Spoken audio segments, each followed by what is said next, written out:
அட ஆடியா?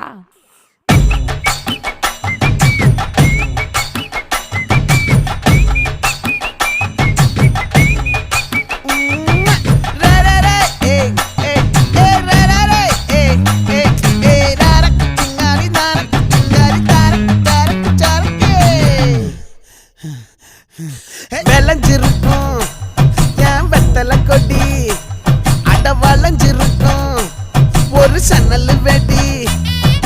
தோட்டா ஒரு கண்ணால தொலைஞ்ச ஒரு பொண்ணால வாக்கா இந்த வம்பால வல்ல விரிச்சிட வந்தாளே. பார்த்து வளைச்ச தேக்கு ஓம் பட்ட உடம்பு சோக்கு, என்ன குத்தும் குறும்பு மூக்கு, கொஞ்சம் ஓய்வை கொடுத்து தாக்கு. என்னடி சித்திரமே இங்க நீ பத்திரமே, சொல்லுடி கட்டளை எத்தனை நான் செய்வேன்.